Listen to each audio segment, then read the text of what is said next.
The Warriors' future was uncertain. Are they going to break it up? Steve Kerr coming back. They get Jimmy Butler, and they surge all the way through, and now they're through the first round. The Warriors have guys, because of how special their star trio is, they can make the guys around them better. They can elevate the way that they play. And we saw that. Steph Curry, 3 points in the first half, steps up in the second half, 19 points in the second half to carry them home. Newswire. Only on SportsGrid. Malaysia Fawali, who you guys know I am a huge fan, has decided to switch allegiances and stay in league. And now she's going to go play for Kim Mulkey. Her, Flau'jae Johnson in the backcourt. It's going to be interesting to watch. You wonder sometimes with roster construction, maybe too much is not too good. Betting above the rim. Only on SportsGrid. I don't know what he was doing taking step-back threes at the end of that regulation when he's got bigs on him and he should be driving to the hole. It's already bad enough that I'm playing with all these NBA and D1 studs that are unstoppable, and I'm the worst one there, and I can still ball with them. But if I start calling fouls, they'll revoke my privileges. Like, I man up when I play with them. Pharrell, Coast to Coast. Only on SportsGrid. Two guys that can do it all. Too much electricity this morning. This is a good time. We're having a lot of fun. I had to do a triple take. Ka-ching! Why? Because of parity. I didn't mean to offend. Yeah, it's not going to happen. Load management is a dirty word. Let him rip. You know what? Circumstances provide the results. What? How do you do this once? Oh, Donnie, you got such a good show there. A network that is booming. The Early Line. Only on Sport.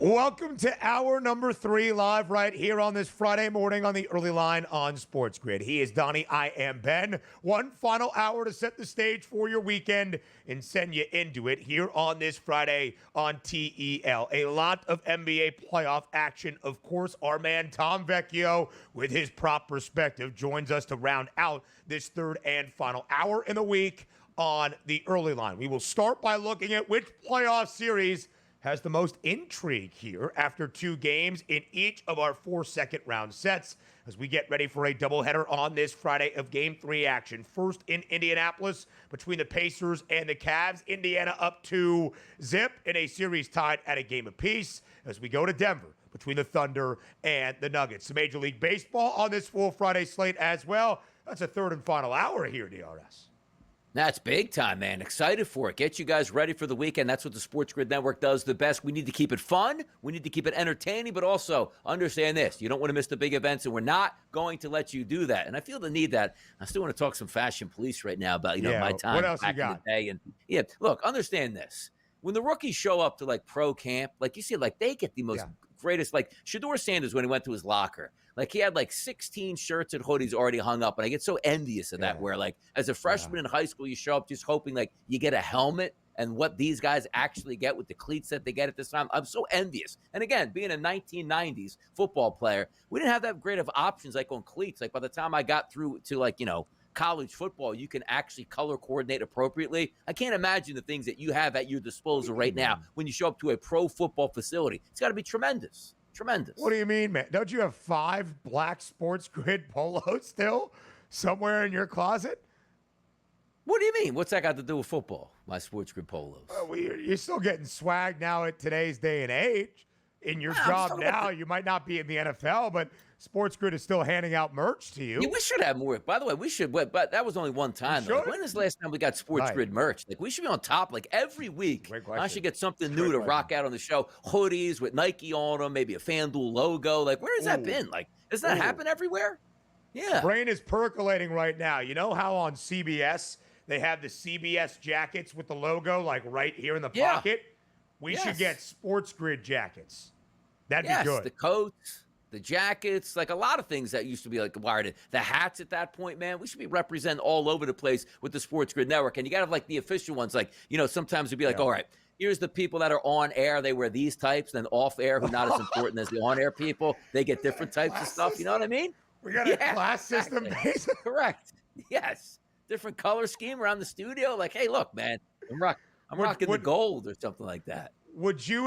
How would you delineate between hosts? Would like you and Kevin have the same exact attire, or would there be a Nah, Kevin's too young. Yeah, Kevin's at that. Like when you work in the morning, like anybody knows that when you work like morning drive time, that's the most important show on the network here. Sure. And then it goes downhill from there. So the fact that we work from like 8 to 11 in the morning as the first live show, and then Kevin's really like one of the last live shows, it just shows like the balance of power. Like how important me are you to this network, and how important is Kevin actually to the network? That's how I play it out. Yeah. Nobody has ever said in the history of media or sports media the 6 p.m. Eastern time slot has ever been all that significant. So I completely agree. Yeah, it's good. I like that. I mean, the shots are good this morning on a Friday, huh? Yeah, we're having a good time. Having a good time on this Friday. All right, let's get to our Fade the Public poll, shall we? Which NBA playoff series is the most intriguing as we get ready for all 4 game 3s this weekend? It is easy.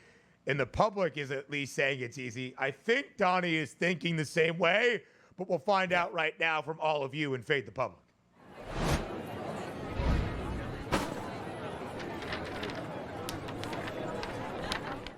At SportsGrid on Twitter, which NBA playoff series is the most intriguing? Is it the Cavs, Pacers, Celtics, Knicks, Thunder, Nuggets, T-Wolves, Warriors? DRS, it is a runaway in this Fade the Public poll. And frankly, I can't fade them. Nearly 67% of the votes saying the Celtics and the Knicks is the most intriguing series here in the second round. Did you fade the public?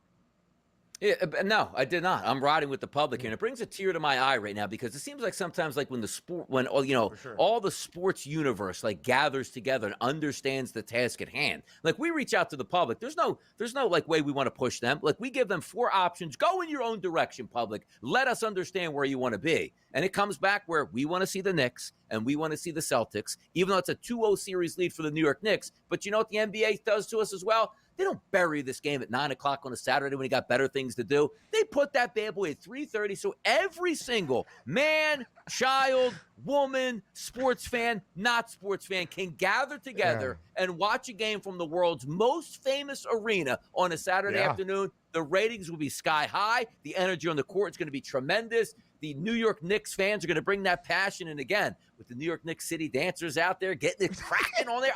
I love it, man. I love tomorrow, man.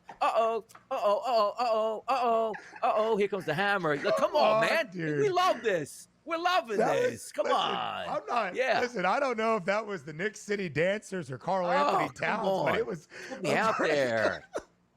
Put me out there. That was a pretty good move right there. I didn't know my co-host's shoulders could move and rotate and shake in such a form of fashion. Come on now.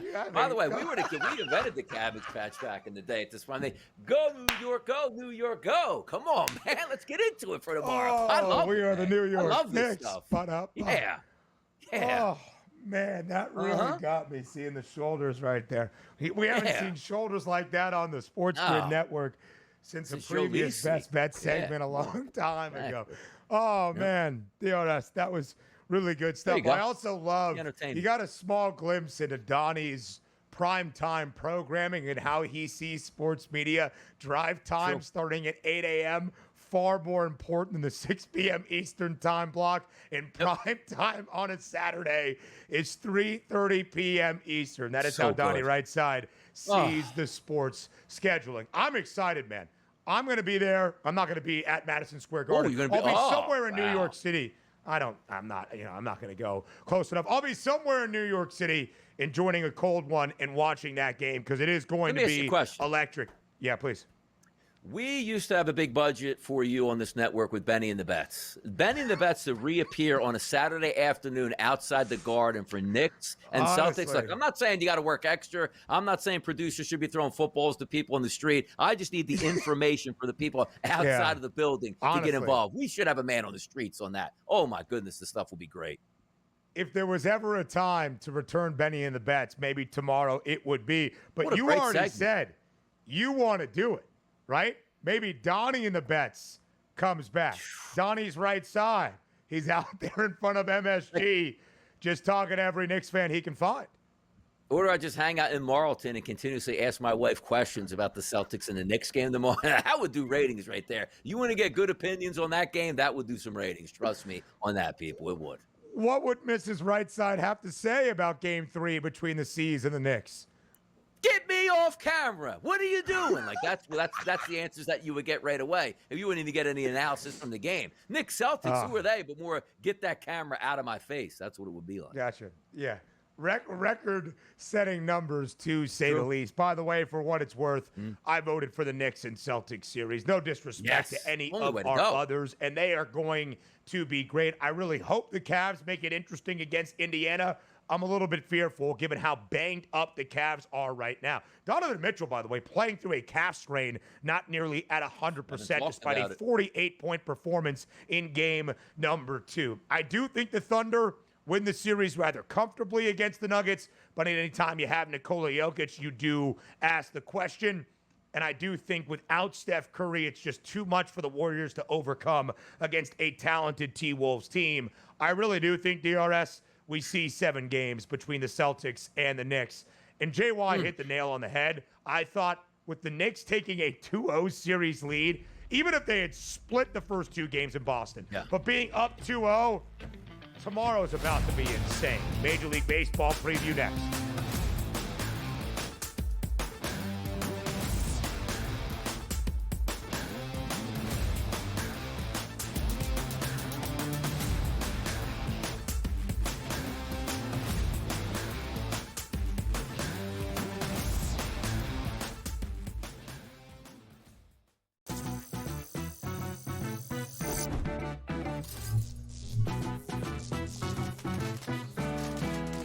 New to social casinos? You're in for a treat. Most online casinos offer bonus cash or coins just for signing up. That's your own little participation trophy. Now, go get lucky. See you in Las Vegas. Let's get lucky. The game is on. The stakes are high. But the action isn't just on the field. He's rearranging that ring. Get it inside! SportsGrid's in-game live.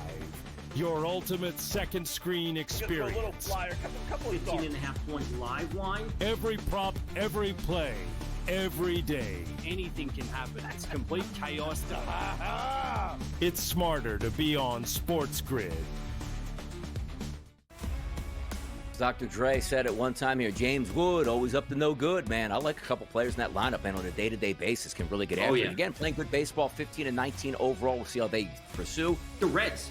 Reds are a really fun team. Reds are, we're going to talk about them a ton, and I don't think they'll compete for a wild card. But again, they're a team like the Nats where they're going to give other teams trouble at times, and they can't overlook that matchup. Cubs win the division, as we all expected. Pro Baseball Today, only on SportsGrid.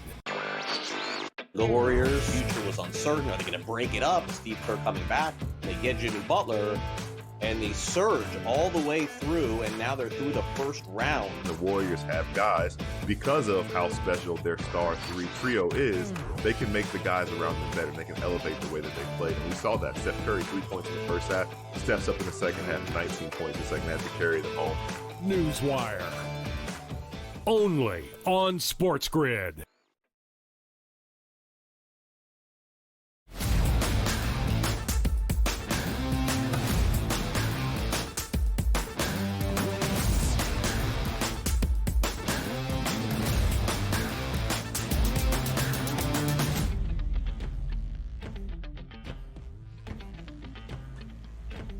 Major League Baseball card on this Friday. All 30 clubs in action. That's 15 games around the diamond to set the stage for a weekend. Philadelphia yesterday, DRS, winning in extras. 7-6 against the Tampa Bay Rays at George Steinbrenner Field. 7 runs for Philly in each of its last 2 games. They now take that good offense with them to Cleveland to take on the Guardians this weekend. The Guardians off to a slow start this year, but playing a lot better baseball as of late. Aaron Nola gets the nod today for the Phils, and the Fightins are a road favorite, -126. That money line price, total at 7.5. How does this series open up this weekend in the land? It should be a good one here, too. Got 30 pitchers on the card today, minimum of 5 innings pitched so far in 2025. And also, both of the pitchers on the mound tonight for Cleveland and also the Philadelphia Phillies don't get looked at too well from the ERA side, but much better sides here on the xFIP side, which to me is the most important one. You take a look at Gavin Williams on the season, Ben, 32 innings pitched here, a 5.06 ERA, which will get you into trouble. But how about this? The expected ERA, still a 5.81, but look at the xFIP number, 3.98, much lower there. And how about Aaron Nola, top 5 on the card today in xFIP? He comes into this game with 41 innings pitched and an ERA of 4.61, but an xFIP number, 3.28. Very, very nice. Gavin Williams has struggled with both lefty and righty batters here this season, but he does have decent K rates. That's why his ERA is high, but his xFIP is lower. He's just getting a little bit unlucky with the balls that are in play. To lefties here, a 172 ISO. To righties, a 190. So not terribly bad, but certainly a little bit above average. But also look at the Philadelphia Phillies lineup tonight. Against right-handed pitching so far in 2025, very good numbers on K percentages and very good numbers on walk percentages, which also feeds into your weighted on base percentage, which for the Phillies lineup tonight presents itself very well. 55 degrees, though, in Cleveland today with the wind blowing in from left field at 7 miles per hour. Now, the Phillies were just down in Tampa and certainly knocking the cover off the baseball. And something they never really do is actually come back in the late innings, 8th and 9th innings, which they did last night, extra innings. So maybe a little bit of a jet lag for them maybe today, heading back to cooler temperatures. But Aaron Nola on the opposite side, very good against right-handed batters. However, does struggle against lefties to the tune, Ben, of a 224 ISO power number and a weighted on base percentage of 348. You look at that lineup up top, Stephen Kwan always should be in your lineup. RBI chances, hit chances there, absolutely. And Schneemann, look at him in the 2-hole. 70 at-bats against right-handed pitching this year, Ben. A 311 ISO and a 429 weighted on base percentage. Not a household name. This lineup presents itself very well against right-handed pitching, but we'll see if those cooler temperatures keep that game around that 8 price point. I'll work my way around maybe some options in this game. The 2 pitchers decent, 2 teams decent, no clear advantage, but it does look like maybe those lefties can crank up against Aaron Nola.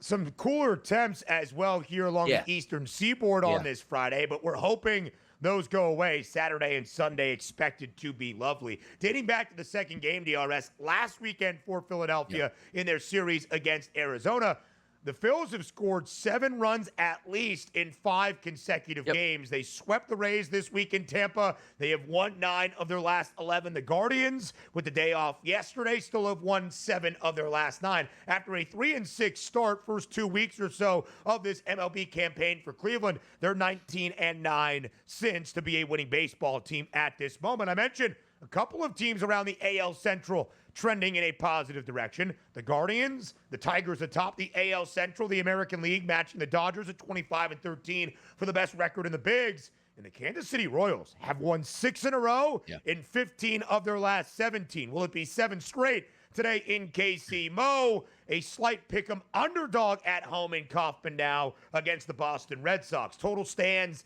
at 9. Will it be 7 straight for the Royals today, DRS? I think the Sox win this game, and here's how I'm going to lay this out. No statistics last year for Hunter Dobbins in Major League Baseball. This year, only 74 batters. However, of those 74 batters, left-handed batters have gotten the best of them, which includes a 312 ISO and a weighted on-base percentage of 346. But he's been very good against right-handed batters. Now, here's the problem that you look at. I just told you, Dobbins struggles with lefties. Give me the good lefties in the lineup today for the Kansas City Royals. There really aren't any. We love Vinny P. He's got a 185 ISO, which is very good, but a lower weighted on base percentage as a lefty going up against righty pitchers. Michael Massey, guy I bet a lot last year, really hasn't come into his own just yet. He's struggling mightily with right-handed pitching, and Kyle Isbell in the last spot in the lineup due to bat 9th. He's got a 292 weighted on base percentage. So if you're looking for an optimum guy to hit, you'd love a lot of lefties. Like so many times we talk about, let's just say, the Baltimore Orioles, if they would present themselves against a right-handed pitcher with a lot of really good lefties to start the lineup. We don't have that for Kansas City. Now let's take a look at Michael Lorenzen. You're run-of-the-mill pitcher here. He doesn't have terrible statistics on the year. 18th out of 30 pitchers coming into today, Ben, with a 4.39 xFIP number. It's not bad. However, take a look at what he's done in the past so far. 168 batters he's faced, a combined ISO power number of 222 and a weighted on base percentage of 350. Elevated. If you look at lefty batters, they're elevated. Righty batters alike, elevated as well. Look at the first 5 batters in that lineup tonight for the Boston Red Sox against right-handed pitching in 2025. Every one of those guys, high ISO. Every one of those guys, high weighted on base percentage. Durant, Devers, Bregman, Campbell, and Abreu. I do think the Red Sox win this game in Kaufman tonight. Boston did win the rubber match yesterday, 5-zip against the Rangers to win that series against Texas. Now the Red Sox, a game above 500. 2 teams in the American League East with a winning record. The Yankees in first, the Red Sox in second at 20-19. There is only 1 team above 500 in the National League Central, and despite dropping its last 2 games, that's the Chicago Cubs at 22-16. The New York Mets, the RS, winning their midweek series out in the desert against the Arizona Diamondbacks. But the Mets had the best record in baseball just over a week ago at 21-9. They have dropped 5 of their last 8. These two get ready for a weekend set up in Flushing. And in the opener, the Mets are a favorite at -156. Again, some cooler temps today in the greater New York City area. What's the play, DRS, at Citi Field? Yeah, usually in a game like this between these two, you'd probably want to go over, right? The batter's certainly woken up. I love that Cubs lineup, but it doesn't really play out that way with the pitchers on the mountain. And also, you're taking a look at where you play. 59 degrees at first pitch. Temperatures will probably get cooler throughout the evening. Rain in the forecast and a wind blowing in from left field at about 7 to 8 miles per hour. If you take a look at Clay Holmes for the New York Mets, been 36 2/3 innings pitched on the season, 2.95 ERA, 3.36 xFIP number. And then you take a look there at Jamison Tyone, about 40 innings pitched. He's got an ERA of under 4 and a 4.03 xFIP. Just with the temperatures itself, probably a stay away game for me and maybe more of a lean towards the under. A doubleheader of NBA playoff action on this Friday. Up next.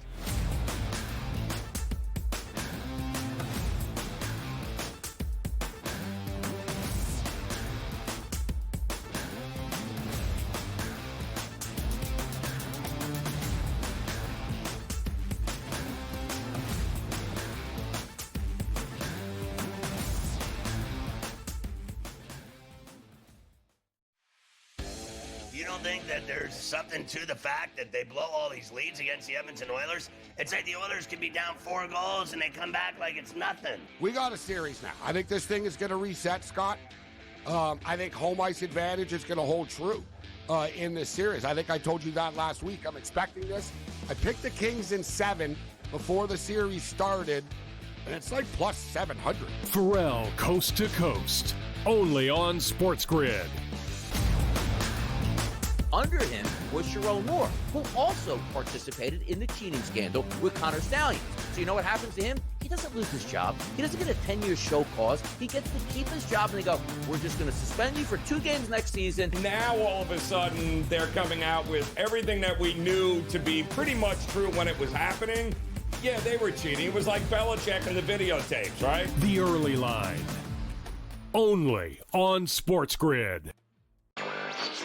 The Warriors' future was uncertain. Are they going to break it up? Steve Kerr coming back. They get Jimmy Butler, and they surge all the way through, and now they're through the first round. The Warriors have guys, because of how special their star trio is, they can make the guys around them better. They can elevate the way that they play. And we saw that. Steph Curry, 3 points in the first half, steps up in the second half, 19 points in the second half to carry them home. Newswire, only on SportsGrid. We're going to go through every single thing, and I've got a great team behind me that's going to help me get the job done. I want this to be the place that people come to. There is going to be an energy to game time decisions that you will feel night in and night out. We are going to hit every single one of those markets that you need to know about. We will have everything at our disposal, and we will use that to our advantage. There is not going to be a better place, I promise you, than Game Time Decisions. I'm Kevin Walsh. Tune in to Game Time Decisions weekdays on SportsGrid.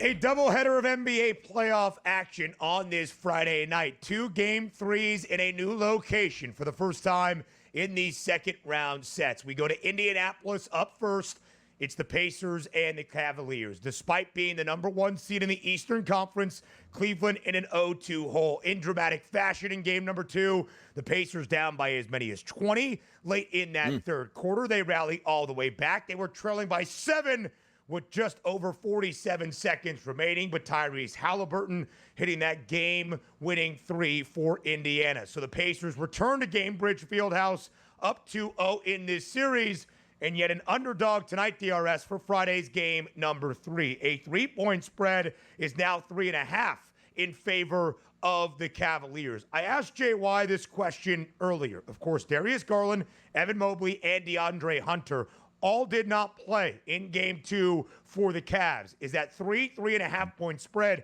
taking into account the return of those key players for Cleveland?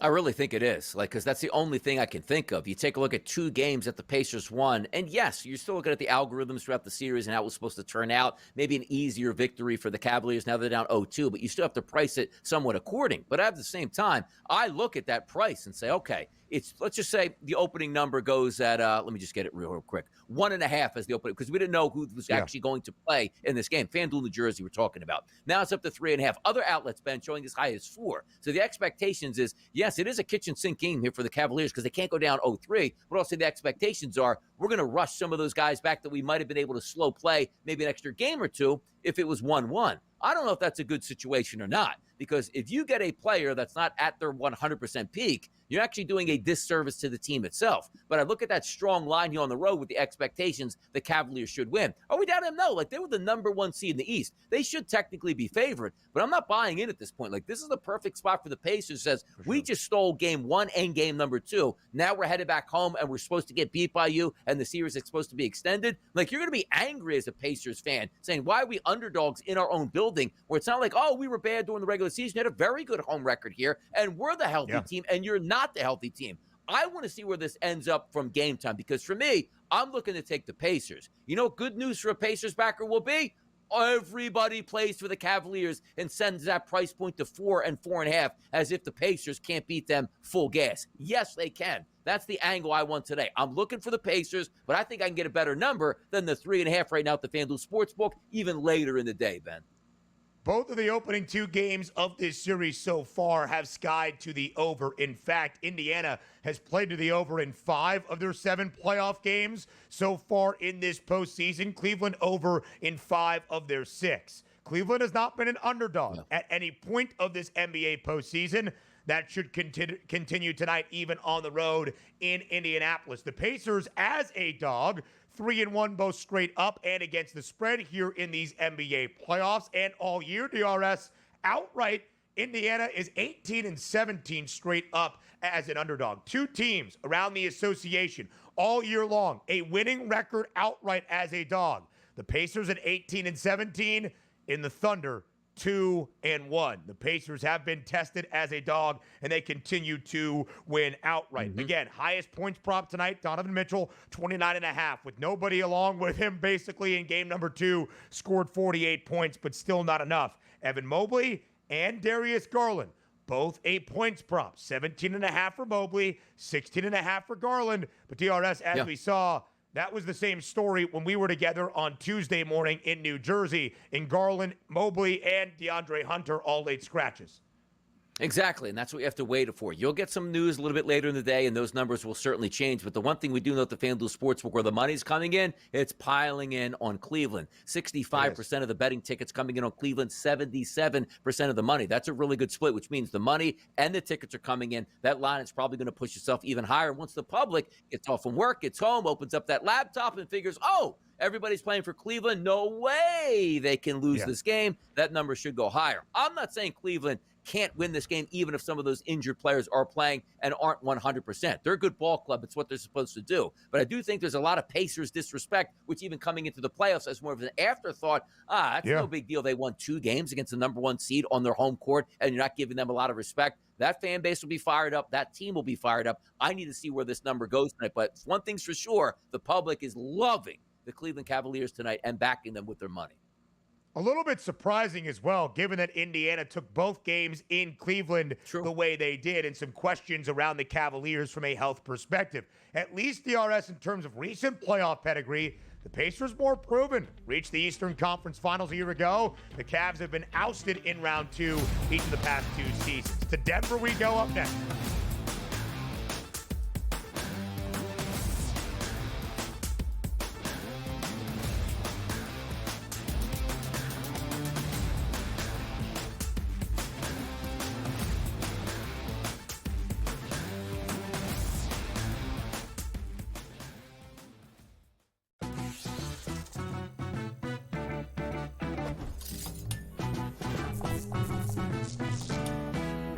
Vegas knows how to show love to our everyday heroes. So if you're a first responder, you are in for some perks. Lots of hotels and casino offer big discounts to any first responders who can show valid work or volunteer ID. So treat yourself to a discounted stay. You deserve it. See you in Las Vegas. Let's get lucky. The Warriors' future was uncertain. Are they going to break it up? Steve Kerr coming back. They get Jimmy Butler, and they surge all the way through, and now they're through the first round. The Warriors have guys, because of how special their star 3 trio is, they can make the guys around them better. They can elevate the way that they played. And we saw that. Steph Curry, 3 points in the first half, steps up in the second half, 19 points in the second half to carry them home. Newswire. Only on SportsGrid. Under him was Sharon Moore, who also participated in the cheating scandal with Connor Stallions. So you know what happens to him? He doesn't lose his job. He doesn't get a 10-year show cause. He gets to keep his job, and they go, we're just going to suspend you for 2 games next season. Now, all of a sudden, they're coming out with everything that we knew to be pretty much true when it was happening. Yeah, they were cheating. It was like Belichick and the videotapes, right? The early line. Only on SportsGrid. The game is on. The stakes are high. But the action isn't just on the field. He's rearranging that roof. Get it inside! SportsGrid's in-game live. Your ultimate second screen experience. A little flyer, couple 18.5-point live line. Every prop, every play, every day. Anything can happen. It's complete chaos. It's smarter to be on SportsGrid.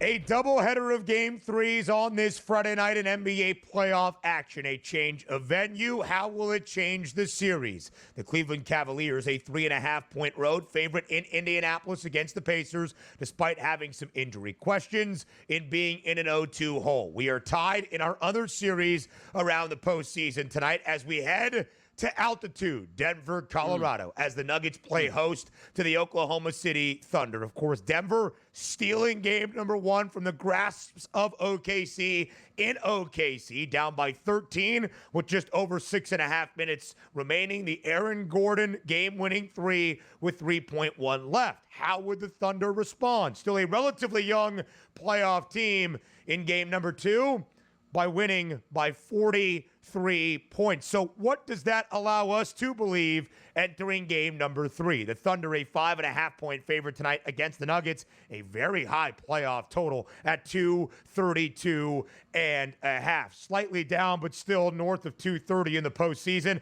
That is very, very high. DRS, after game number 2, in the beatdown that OKC placed on Denver, has it shifted your thoughts at all for this first game at altitude tonight? What to believe, right? The Doobie Brothers, Ben, famous song. Do you remember it? What a fool believes here. Well, the fools out here believing that it is going to be a blowout tonight. And you might say, like, imagine this, though.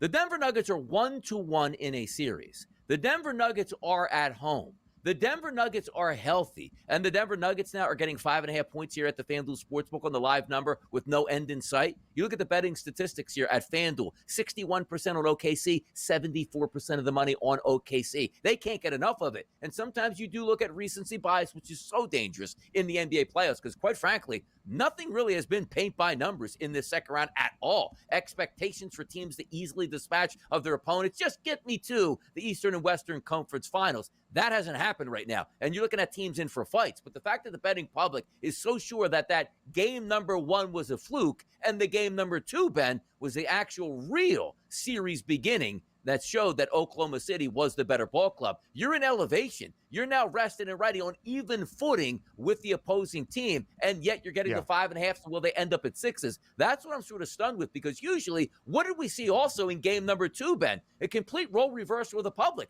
They couldn't get enough. Wait a second. Denver won game number 1? Denver's getting 11? Pile it on Denver. Throw it all in. They got hammered. So now the public's going like, oh, all right, well, let's play the favorite this time on the road for a hammer job and a double-digit victory in elevation.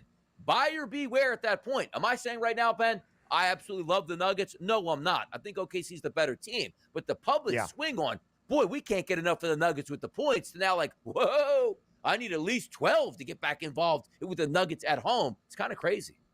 I'm a little bit surprised, DRS, given what the betting stats are telling us about really having belief in each of our 2 road favorites tonight. Cleveland, 77% of the money on those spread bets, backing the Cavaliers. Again, with a lot of injury questions around the Cavs and down in an 0-2 hole, and yet a 3.5-point favorite against a really good Pacers team. Proven playoff pedigree for Indiana.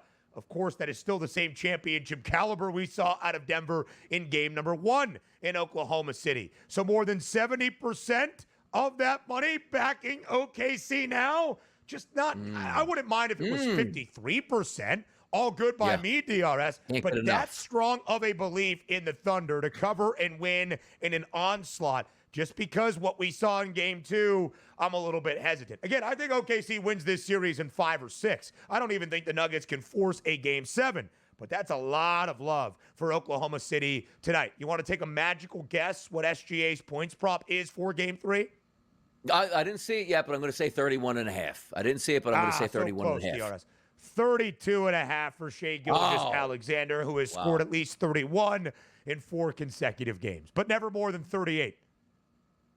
By the way, also, did you see the graph that popped up? The smart moves there? It does say OKC by 3. So is there value tonight on those Denver Nuggets getting probably 5.5? Put it this way. The 5 on the graphic is now 5.5. Odds that this goes 6 or higher? Or do you think if this thing closes at 5 or lower? Oh, 6 or higher, 5 or low. It can't go to 6. Come on, it can't go to 6. But I would say more likely than not, given what we are seeing from the betting markets right now, Oklahoma City 6-point favorite or more is more likely than 5 or less, at least just where I think things stand at this moment. If there is a move back to Denver and still all of that public love is on the Thunder to cover and win comfortably tonight, that should tell you something. Of course, Nikola Jokic, a 42-point, 22-rebound performance in that opening game of this set. 28.5 his points prop tonight. 20.5 for Jamal Murray. There was always one game, generally between games 3 and 5, where Jamal just goes off for 35+. Could that be tonight in his return to altitude? And JY highlighted earlier, DRS, Michael Porter Jr. and Aaron Gordon. When they are good, Denver is good. 17.5 for AG, 11.5 the number for Michael Porter Jr. Those are our 2 game 3s tonight. Oklahoma City, a minus 590 favorite to win this series outright. DRS, the only team ahead in its series that is favored to win its series, that's the Pacers at minus 184 with the 2-0 series lead, getting ready for game 3 tonight in Indy. Yeah, the public can't get enough for betting, again, the dog there with the Cleveland Cavaliers, which makes it insane. Oh, like, we're going to get still chaos. Like, we've already had chaos in round number 1. You want to talk about those betting markets? If the Denver Nuggets show up tonight, win this game by 5 points, we'll send them in the shambles and the computer's breaking left and right at that point, saying, does not compute, right? But also, you did bring up a pretty good point in that Denver series. The players that need to step up, we know Nikola Jokic is going to be there, and we understand that OKC is like, we got to stop Nikola Jokic, let everybody else beat us. We've had those massive performances in that starting lineup from Jamal Murray going 40-plus points already in this playoffs. But also, talk about the other guys, like the Christian Browns of the world, the Aaron Gordons, as you brought up, and also the one guy that's blowout-proof. Isn't it Russell Westbrook? We were starting talking about him in the last series, 7.5 points, 8.5 points, up to 9.5 points, 10.5 points, 11.5 points. Now you see Russell Westbrook coming back home today to Denver, 13.5. And by the way, I still like that. That guy's going to be around that number. He's going to play 30 minutes tonight. And whether or not they are hammering OKC or getting hammered by OKC, he's going to be in the basketball game. Russ was Denver's leading scorer, DRS, in game number 2, finishing with 19 points. So those are our 2 games tonight. How about our doubleheader on a Saturday? Of course, it starts in what we expect to be a very raucous, world's most famous arena inside Madison Square Garden. It's the New York Knicks and the Boston Celtics. The C's a 5.5-point road favorite inside MSG, the total at 205. I want to hit on something, DRS, that you alluded to earlier with JY. Some people have said this is a must-win game for the Knicks. And I think naturally you would go, why is it must-win if they stole both games in Boston and still have at least one more game or 2 more games at home if they even have the Celtics come back inside Madison Square Garden? I think the idea being, if the Knicks do not live up to that spread tomorrow and even keep the game close, and the Celtics can hold on to a 20-point third-quarter lead, you give the idea of hope to the Celtics, and maybe it's the true story of this series that we expected before it began. So it is a critical performance out of New York in game number 3 tomorrow afternoon. You're right about it. We're taking a look at the 4 games up, right, between tonight and tomorrow. If I'd said the Cleveland Cavaliers and the Indiana Pacers, the winner of this game tonight automatically wins the series, well, if the Cavaliers win it, I still don't think that's the case. OKC and Denver, the winner of this game wins the series. Either way, I say, okay, I lean towards that direction, and you could probably get there. Minnesota, Golden State, same thing. Celtics next, honestly, Ben, the winner of that game tomorrow, 100% is going to win that series. Either team. I don't get that vibe from the other series. That game, I do. 3-0 series lead for the Knicks. They're not losing 4 straight. 2-1 series, all right, we evened it up now, basically, in our minds. Let's get after it. We win this series now. And that's how pivotal that game in the Garden tomorrow is for me.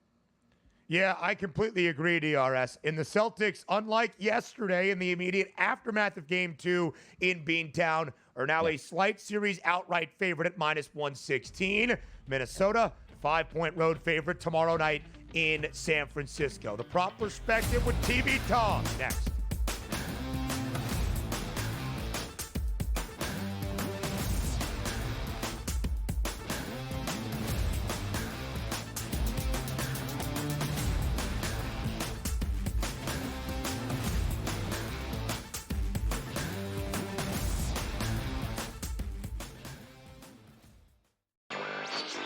The Warriors' future was uncertain. Are they going to break it up? Steve Kerr coming back. They get Jimmy Butler, and they surge all the way through, and now they're through the first round. The Warriors have guys, because of how special their star 3 trio is, they can make the guys around them better. They can elevate the way that they play. And we saw that. Steph Curry, 3 points in the first half, steps up in the second half, 19 points in the second half to carry them home. Newswire. Only on SportsGrid. Malaysia Fawali, who you guys know I am a huge fan, has decided to switch allegiances and stay in league. And now she's going to go play for Kim Mulkey. Her, Flau'jae Johnson in the backcourt. It's going to be interesting to watch. You wonder sometimes with roster construction, maybe too much is not too good. Betting above the rim. Only on SportsGrid. I don't know what he was doing taking step-back threes at the end of that regulation when he's got bigs on him and he should be driving to the hole. It's already bad enough that I'm playing with all these NBA and D1 studs that are unstoppable, and I'm the worst one there, and I can still ball with them. But if I start calling fouls, they'll revoke my privileges. Like, I man up when I play with them. Pharrell, Coast to Coast. Only on SportsGrid. Two guys that can do it all. Too much electricity this morning. This is a good time. We're having a lot of fun. I had to do a triple take. Ka-ching! Why? because of parity. I didn't mean to offend. Yeah, it's not going to happen. Load management is a dirty word. Let him rip. You know what? Circumstances provide the results. What? How do you do this once? Oh, Donnie, you got such a good show there. A network that is booming. The Early Line, only on SportsGrid.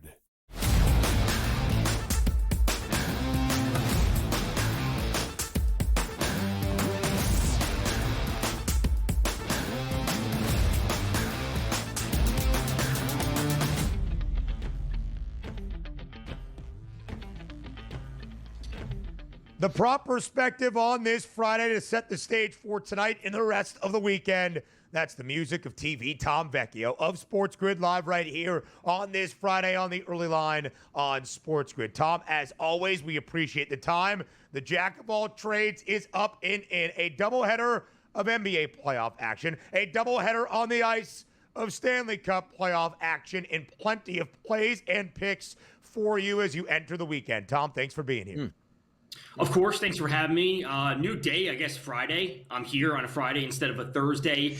We got a lot to get to. BATR on Saturday, pro baseball today on Sunday morning. It is a busy weekend across the sports landscape on SportsGrid.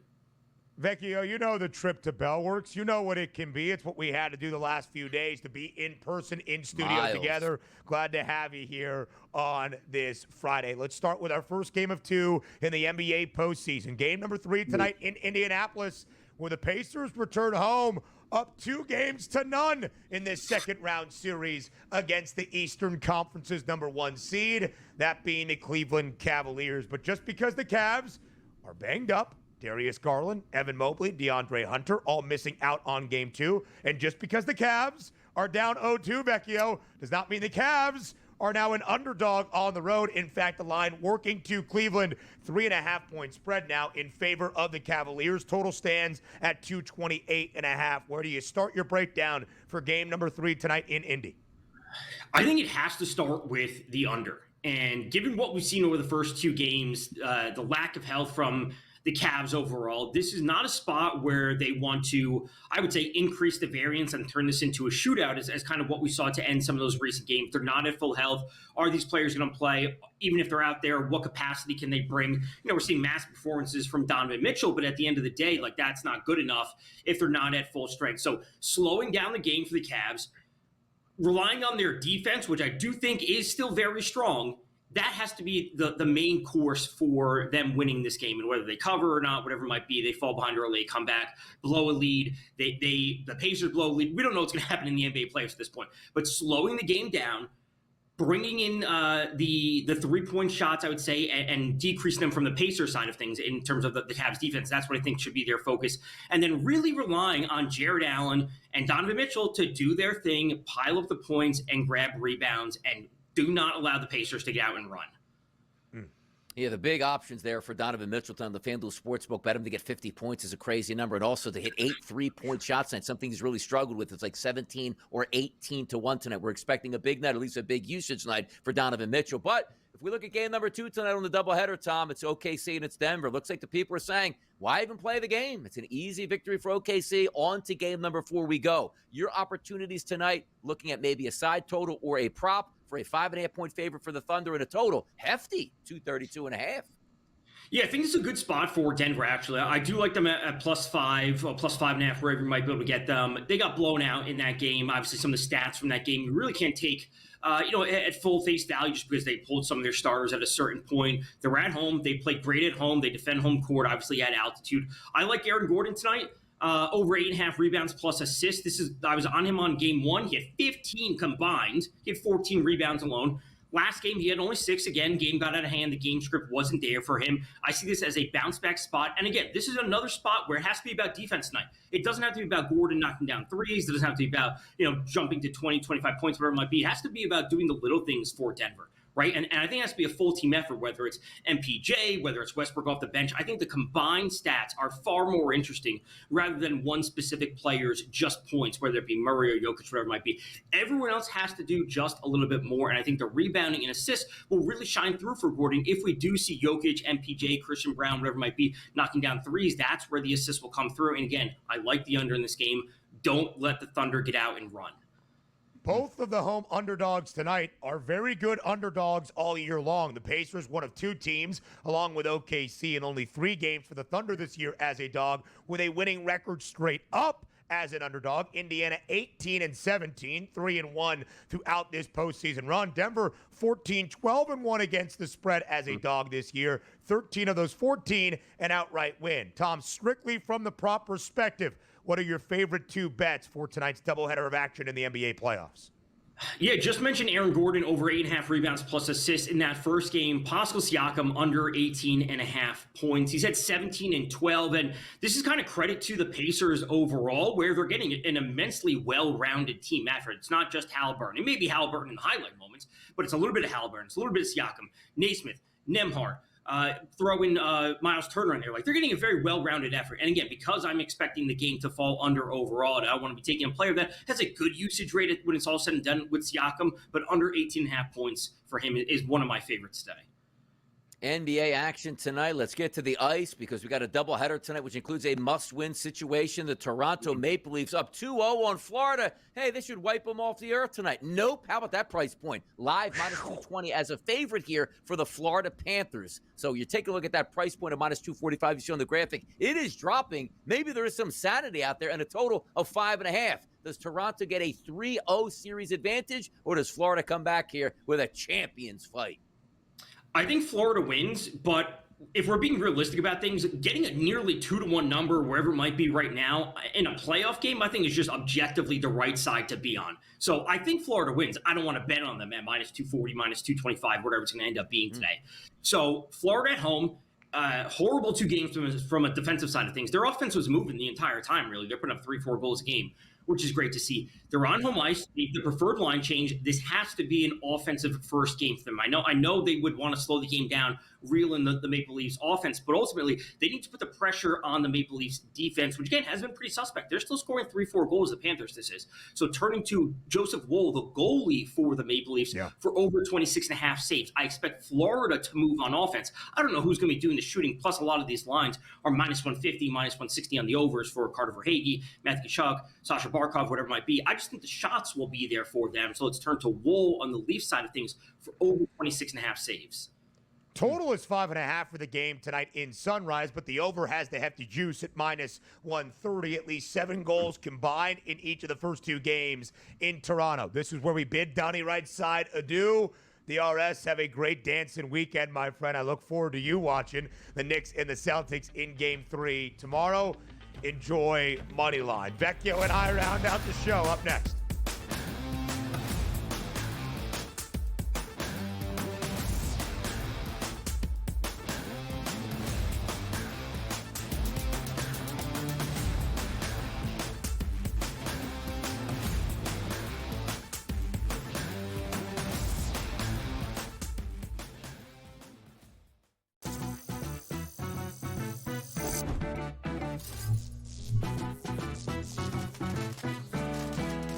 New to social casinos? You're in for a treat. Most online casinos offer bonus cash or coins just for signing up. That's your own little participation trophy. Now, go get lucky. See you in Las Vegas. Let's get lucky. The game is on. The stakes are high. But the action isn't just on the field. Rearranging that ring. Get it inside! SportsGrid's in-game live. Your ultimate second screen experience. A little flyer, couple of 15.5 point live line. Every prop, every play, every day. Anything can happen. It's complete chaos. It's smarter to be on SportsGrid. Dr. Dre said at one time here, James Wood, always up to no good, man. I like a couple players in that lineup, and on a day-to-day basis can really get after it. Again, playing good baseball, 15-19 overall. We'll see how they pursue. The Reds are a really fun team. We're going to talk about them a ton, and I don't think they'll compete for a wild card. But again, they're a team like the Nats where they're going to give other teams trouble at times, and they can't overlook that matchup.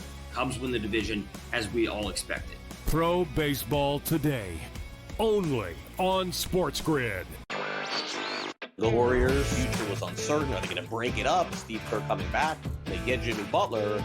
and the surge all the way through, and now they're through the first round. The Warriors have guys, because of how special their star three trio is, they can make the guys around them better. They can elevate the way that they play. And we saw that. Steph Curry, 3 points in the first half, steps up in the second half, 19 points in the second half to carry them home. Newswire. Only on SportsGrid.